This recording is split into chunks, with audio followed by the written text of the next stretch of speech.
la tradición hermética, el tema del cubo negro tiene especial relevancia. Es el símbolo de la materia, está asociado con Saturno, es el emblema de la pesadez del mundo material. La forma hexagonal del cubo lo pone obviamente en relación con el sello de Salomón, la estrella de 6 puntas que indica la coincidencia oppositorum, símbolo de la realidad natural, interpretación que se hace desde un punto de vista alquímico como la interpenetración tierra-aire-agua-fuego. La forma cúbica se mantiene en oposición a la forma esférica, que es la forma de lo espiritual, y la forma cúbica mantiene el simbolismo de la materia con respecto a la elevación del espíritu, que sería lo intrínsecamente inferior contra lo celestial. Este elemento también está muy extendido en la cultura oriental en 2 dimensiones, el yin del cuadrado negro de la materia y el yang del círculo blanco del espíritu. En cualquier caso, la asociación tiene un fundamento plausible como simbolismo, en realidad, ya que de hecho hay un vórtice electromagnético con una forma hexagonal bastante singular en los polos de Saturno. Podría ser una pura coincidencia, digamos, por supuesto, pero también una curiosa sincronicidad, de aquellas sobre las que investigó Young. En la identificación entre el cubo y Saturno está la conexión, digamos, hacia 2 direcciones. Por un lado, la conexión hacia el egipcio Set, que sería el precursor de Saturno, que es de hecho el sol oscuro, o el dios sol oscuro, que destronó a Osiris y luego a Horus, y por otro lado la conexión de Satán, el adversario bíblico, que a su vez muchos también conectan con Set. Entre muchos artículos relacionados, uno de los pocos válidos, digamos, es el que está relacionado con el culto egipcio y su permanencia subliminal en el griego. Tampoco faltan asociaciones de cubo negro con el famoso camino de las Sefirot judías, donde aparece en los 2 esquemas de las Sefirot inferiores, incluidas las Sefirot vacías, las Dat, y en el de las superiores. Si consideramos al cubo negro como símbolo de la materia, podríamos entenderlo sobre todo como conectado al grado inferior, antes de dar el salto a la esfera superior y espiritual. Más específicamente, el cubo negro de materia está asociado en el esoterismo judío con Metatrón, el más poderoso de los ángeles que forjó el cubo con su propia alma. El símbolo se convirtió en un sello de protección y también está en la alquimia y el arte cristiano. En el mundo griego, el culto al cubo como símbolo de la perfección geométrica sagrada aparece sobre todo ligado al tema del altar pagano, que desde los pitagóricos y platónicos ha asociado el cubo con un valor de perfección, el segundo sólido platónico después del espurio, y que podría aludirse en la pirámide. Observamos que después del tetraedro de sección triangular y antes de la esfera espiritual, que es su vértice, todos los sólidos platónicos tienen una sección hexagonal. En particular, con respecto al cubo, el problema del altar de Delos es una cuestión matemática que, al mostrar la imposibilidad de una duplicación perfecta requerida por los dioses para acabar con una plaga, y no se sabe si curiosamente sería la peste negra, también subraya la imposibilidad de un control perfecto en lo divino. Un cubo, por lo tanto, oscuro porque no tiene solución. El cubo también deriva su nombre del griego kubos con K, que indica el hueso de astrágalo, que tiene esta forma y utilizado dentro de los ritos sagrados y más tarde en un juego profano para la adivinación. Una referencia a la matriz casual oscura por su sacralidad. Incluso en el cristianismo se suma el tema platónico, que también se conserva en la Alta Edad Media, aunque como perteneciente a una pequeña élite monástica, al valor negativo de los dados como instrumento de martirio, porque con ellos los soldados se juegan las ropas de Cristo, por ejemplo, que en algunas figuras cobra bastante protagonismo, como una figura renacentista de Tésero en Trentino. Dados como cubos oscuros por ser un instrumento casual del despojo de Cristo. Cabe agregar que, como recuerda Humberto Eco en El nombre de la rosa, ese paso fue central para establecer a Cristo como dueño frente a las herejías pauperistas, por lo tanto marginal pero de importancia estratégica. El cubo negro más famoso como edificio sagrado es obviamente el construido en la Meca alrededor de la piedra negra, la Kaaba. La piedra negra en sí, probablemente de origen meteorítico, habría sido un fragmento de una piedra original más grande. La referencia siempre parece ser un culto lítico de la era pagana, por lo tanto anterior al 600 o 700, que es desde cuando aparece el Islam, o sea, es muy anterior. Esta piedra era venerada antiguamente por los paganos de la zona y luego permaneció allí y se transformó en el símbolo que está para adoración o para, sí, como un símbolo del Islam. Más o menos lo mismo que ocurre con el catolicismo, que digamos sigue utilizando elementos paganos dentro de sus rituales y dentro de su iconografía, porque de alguna forma los asimila porque eran los preexistentes. En la masonería, la piedra cúbica es el símbolo del iniciado que, desde la piedra en bruto, se desbasta hasta un primer nivel antes de realizar una transmutación completa en piedra labrada. Este rito, aunque codificado de manera definitiva, solo desde principios del 700 por la masonería especulativa, remite a las tradiciones de las masonerías ya de la Edad Media Alta, desde los maestros Comacchini hasta las corporaciones masónicas originales, que además lo derivaban de la tradición romana de los constructores de puentes, interconectados con la escena sacra del Colegio de Pontífices, de lo que ya hablamos, de dónde venían este tema de la palabra pontífice. En el Renacimiento se produce un nuevo y pleno renacimiento del culto a los sólidos platónicos y a las geometrías pitagóricas, nunca abandonado por completo en la Edad Media. En 1515, un primer cuadrado negro podría ser el mágico que aparece en la Melancolía de Durero, donde muchos además también ven a los sólidos platónicos. El cuadrado negro, por otro lado, típico del suprematismo del siglo XX, tiene sus raíces en la alquimia del siglo XVII, apareciendo ya en 1617, como se ve en varias obras. En el siglo XIX se produce un mayor desarrollo de los cubos perturbadores. El matemático Necker, en 1832, codificó la paradoja del cubo ambiguo de la figura que se ve siempre como primera, que es la del cubo vacío, de la cual no es posible entender qué cara está frente a uno, digamos. Sobre esta base, Escher elaboró a partir de 1958 un cubo imposible que es la base de muchas de sus obras. Vemos cómo muchos matemáticos y muchos filósofos toman estas figuras para dar muchas vueltas alrededor de ellos y tratar de explicar diferentes teorías y jugar con las formas. Y siempre llegamos a un punto en donde nos remite a las cuestiones antiguas y siempre a cuestiones sin resolver u ocultas.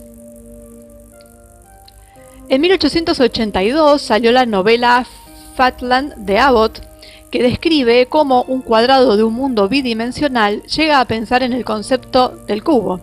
Al año siguiente, Aleix, un pintor bohemio, plantea irónicamente una pintura como un rectángulo totalmente negro que retoma la figuración de Nigredo en Obras alquímicas y anticipa el cuadrado negro del supremacista Malevich de 1911. En 1888, mientras tanto, se teorizó por primera vez el concepto de hipercubo, que luego tendría un gran éxito en la ciencia ficción. Y ya sabemos que la ciencia ficción tiene mucho de real. La Casa Nuova, en 1941, es una de las primeras obras sobre un cubo esotérico en la ciencia ficción y describe un edificio construido como un hipercubo que se pliega sobre sí mismo después de un terremoto y se convierte en un solo cubo. Bueno, con esto empiezan a jugar mucho los arquitectos. En la época fascista y nazi también se juega mucho con el cubo, el hipercubo. Se hacen muchos edificios digamos, jugando con eso. Y se hacen muchos trabajos filosóficos también sobre las paradojas que trae el hipercubo y el cubo. Y después empezamos a ver las películas y videos y un montón de cuestiones y también vemos estructuras que se empiezan a poner de moda. El famoso cubo Rubik también. Bueno, empieza a aparecer por todos lados mucho más que antes, ¿no? Y bueno, vamos a ver bien esto del hipercubo y del cubo. ¿Qué otras cosas más nos pueden traer?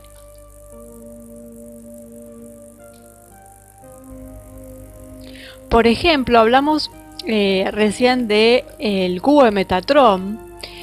Y bueno, a partir del cubo de Metatron lo que tenemos es un símbolo de la geometría sagrada, considerado un mapa de la creación, venerado por los místicos desde las civilizaciones antiguas. Se cree que el cubo de Metatron explica, de alguna forma, cómo tuvo lugar la creación del universo. Y el nombre deriva del arcángel Metatron, un arcángel que aparece en las tradiciones judías, cristianas e islámicas. Y bueno, el cubo es una figura geométrica tridimensional compleja formada por 13 esferas unidas por líneas que parten del centro exacto de cada esfera. Las esferas representan la energía femenina, mientras que las líneas rectas representan la energía masculina.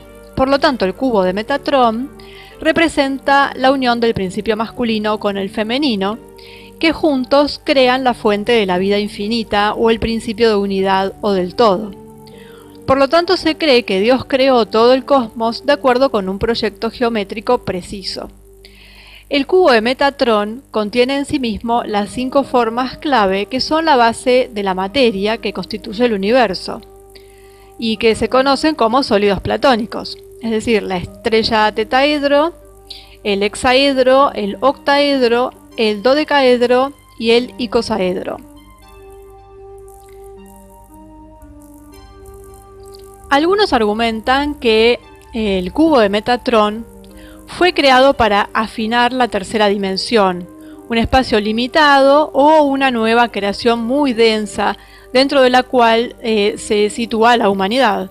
Según esta versión, el cubo de Metatron sería una construcción geométrica de conciencia, luz y sonido que tendría la capacidad de realizar diferentes funciones. En este caso, sirvió para crear un límite, más allá del cual la conciencia humana no pudo caer después de la gran caída.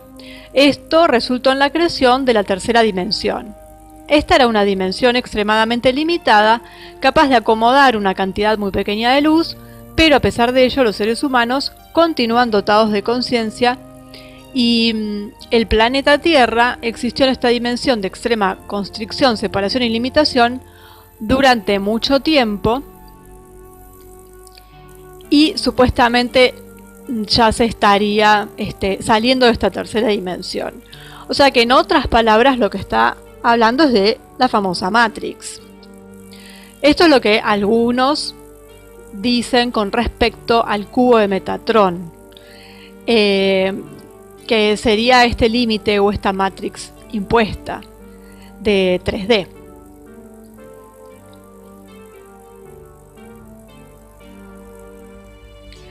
También está relacionado con el hexagrama o la estrella de 6 puntas, que es un símbolo muy antiguo. Entre los judíos representa el reino judío y también se lo conocía como la estrella de David o el escudo del arcángel Miguel. Por otro lado, el nombre de sello de Salomón, con el que a menudo se hace referencia a este símbolo, es inadecuado. Por ejemplo, en un libro de semiótica, Achen informa que el símbolo se conoce con este nombre entre los musulmanes, mientras que Sehren señala que este nombre indica en cambio la estrella de 5 puntas, el pentagrama, y se sabe que los místicos judíos de la Edad Media llamaron precisamente a este símbolo la llave de Salomón. Por otro lado, está representado en los tratados más antiguos de magia. Todavía está presente hoy como parte central del emblema nacional del Estado de Israel y es un símbolo del judaísmo. En la Kabbalah, este símbolo representa la armonía del universo, ya que está compuesto por dos elementos iguales y opuestos: el triángulo con la punta hacia arriba, que simboliza el principio activo, masculino y benéfico, y el triángulo con la punta hacia abajo, principio pasivo, femenino y maléfico. También es utilizado por la masonería, en particular por la Gran Logia de Israel y el rito del Santo Arco Real de Jerusalén. Y en el contexto de la alquimia, el símbolo es la unión entre el elemento fuego, simbolizado por un triángulo equilátero con la punta hacia arriba, y el del agua, un triángulo equilátero con la punta apuntando hacia abajo. Y significa el equilibrio cósmico. La interpretación alquímica, sin embargo, no está exenta de vínculos con los misterios del idioma hebreo. La estrella pertenece, para usar los términos de la fenomenología de las religiones, a la serie de las teofanías uranianas, es decir, es un símbolo celestial, y el cielo en hebreo se llama Shamayim, palabra que une Esh, fuego, con Mayim, agua.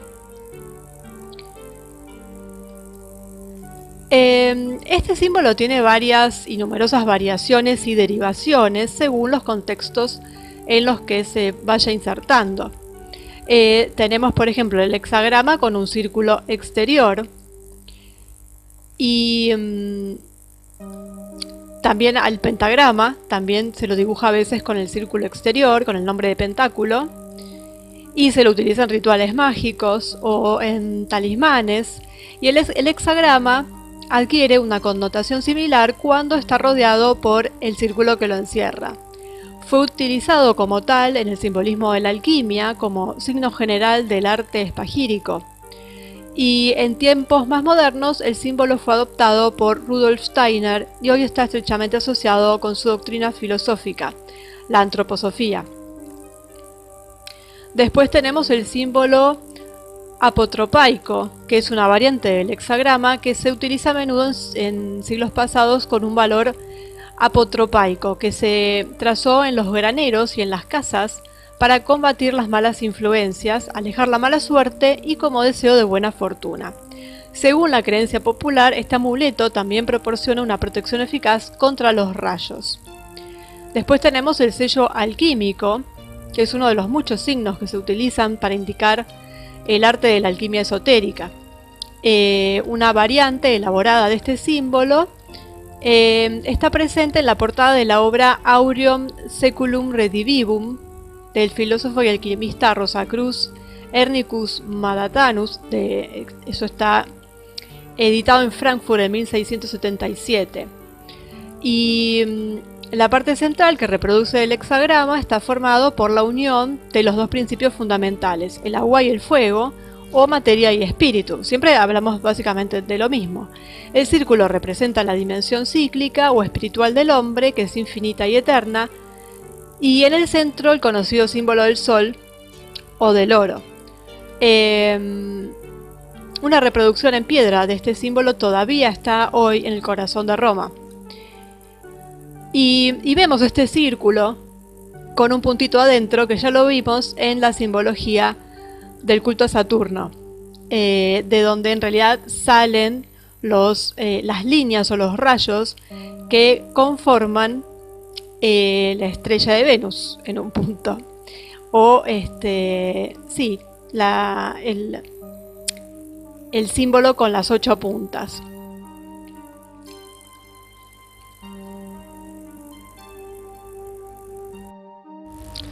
Desde un punto de vista místico iniciático, así como en el simbolismo masónico, el cubo se refiere a la piedra cúbica, que sería el hombre perfecto que se convirtió en el altar de Dios porque pasó por la cruz.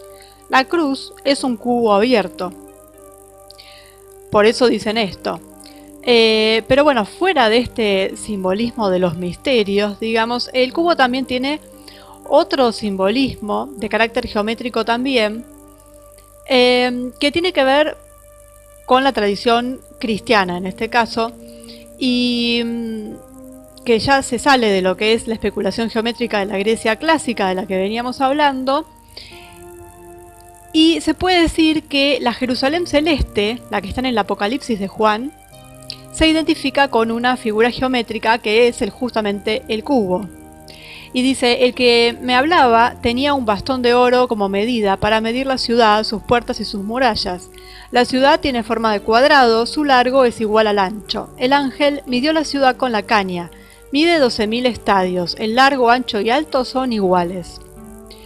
Entonces, del propio Apocalipsis obtenemos indicaciones geométricas relativas a la ciudad de Dios, que hacen referencia a la figura de la plaza, dice la ciudad tiene forma de cuadrado, y del cubo, cuando dice la longitud, anchura y altura son iguales. Y de todos los números asociados a estas figuras, como 4, 12, bueno, todo lo que lleva el cubo, ¿no? Que, de acuerdo con la concepción matemática de la época, fueron concebidos exclusivamente en forma geométrica. Bueno, en particular, el cubo se consideró entonces como una figura especialmente adecuada para desarrollar la analogía simbólica con la Jerusalén celestial en las abadías cistercienses, por ejemplo. De hecho, en la Edad Media, el cubo había sido el resultado de numerosas especulaciones iniciadas primero por la escuela pitagórica, pero después desarrolladas por San Agustín, entre otros. Estas especulaciones querían que el cubo fuera la principal figura armónica de la que fluían todas las relaciones musicales fundamentales. Bueno, volviendo al cubo como símbolo de la Jerusalén celestial, comunicaba así dos ideas fundamentales principales. La idea de inmutabilidad, fijeza y perfección, dada por la igualdad de medida en la altura, en el ancho y en la profundidad, y la perfecta armonía derivada de las proporciones que la regulan. De hecho, si consideramos la figura geométrica del cubo, está formado por 8 vértices, 12 aristas y 6 caras. Las relaciones entre estos 3 números dan lugar a las 4 relaciones musicales fundamentales para la música antigua. Y bueno, entonces partimos de un simbolismo ligado al culto a Saturno y terminamos hablando de la Jerusalén celestial. Entonces vemos que esto pasa transversalmente por todo tipo de cultos, atraviesa nuestras vidas, digamos, porque nosotros estamos inmersos en un mundo en donde está plagado de esta simbología y en donde tenemos desde el famoso cubo de Metatron, en donde nos hablan de este límite, de esta Matrix 3D. Después tenemos, bueno, todo el tema de los sólidos platónicos. ¿Qué más? El tema de, bueno, la forma que tienen los polos de Saturno, y que ya dijimos que todo el planeta ejerce una influencia sobre nosotros, que parecería ser nefasta. Luego tenemos, bueno, esto que está mencionado en las revelaciones o en el Apocalipsis, sobre la Jerusalén celestial, cómo debería ser. Entonces, ¿cómo tomarlo, no? Porque por un lado nos hablan de la armonía, de todos conceptos positivos con respecto a la figura en sí, desde el punto de vista geométrico. Y después tenemos esta relación a Saturno, que bueno, es un culto bastante complicado. Y bueno, y si hablamos de Metatron, también tiene lo suyo con esto de las 3D, si bien es una teoría, ¿no es cierto? Pero que parecería bastante... que va por bastante buen camino. Así que, bueno, esto está mencionado en el mapa. Esto está dentro del gran ítem del culto a Saturno, con todos los demás cultos. Está, figura como hexagrama, del que hablamos, que es el famoso sello, que tiene diferentes usos, sobre todo en magia, talismanes, rituales, y que, como siempre decimos, puede ser utilizado para el bien o puede ser utilizado para el mal. El símbolo en sí es solo eso, un símbolo. Lo importante es la intención que se le pone al utilizarlo. Y tenemos junto con el hexagrama esta mención al simbolismo del cubo. Y obviamente, al estar dentro del ítem del culto a Saturno, y ver que evidentemente además siempre está ligado al culto a Saturno, pero vemos también otras derivaciones que tienen que ver con esto. Y de ahí se salta al hipercubo, que no está mencionado en el ítem, pero que bueno, es menester mencionarlo porque tiene que ver, obviamente, del cubo al hipercubo. Ahí estamos. Así que bueno, con esto finalizaremos con las Saturnalias, este gran ítem que venimos desarrollando prácticamente en una seguidilla de videos de más de una semana, porque es un ítem muy grande, muy importante, que tiene mucha tela para cortar. Y bueno, todos tratando de ver, de ahora distinguir, porque verlos vemos siempre estos famosos cubos. Ahí hasta en los muebles, si uno se fija, la forma de los muebles, las formas de elementos decorativos, arquitectónicos, bueno, por todos lados, ¿no? Y hay que tratar de ir viendo a veces qué hay dibujado también dentro de estos cubos o cuadrados, y jugar un poco con eso para ver qué significa, qué quisieron hacer, porque todo depende de dónde esté inserto, de quién provenga, porque no siempre todo es malo, por más que lo usen muchas veces para cosas malas o que provenga de escuelas o de lugares complicados. Pero no hay que entrar en pánico cuando uno lo ve, hay que tratar de ver para qué se lo usó, en qué época, y tratar de ver el contexto, ¿no? Y a veces simplemente se lo usa por copiar, digamos, porque a alguien le pareció lindo y no sabe la simbología que tiene atrás, y es algo que no se puede endilgar que le hayan querido dar una connotación o utilizarlo para algo en especial. Simplemente fue con total inocencia muchas veces, ¿no? Simplemente por copiar una moda o por algo que es lindo estéticamente. Entonces, no hay que perseguirse, como muchas veces pasa, de que empiezan a ver simbolismo por todos lados y ya no pueden vivir. Simplemente conocerlo y saberlo, a qué hace referencia, y poder detectarlo si en el caso de que esté siendo utilizado para algo negativo. Pero bueno, la idea es esa, ¿no? Que todos tengamos ese conocimiento para poder después discernir cada uno a partir de su propia experiencia, bueno, qué hacer con eso, cómo considerarlo, ¿no es cierto? Si se aproxima o si se aleja del asunto. Así que bueno, seguimos en un punto más del mapa y seguimos avanzando.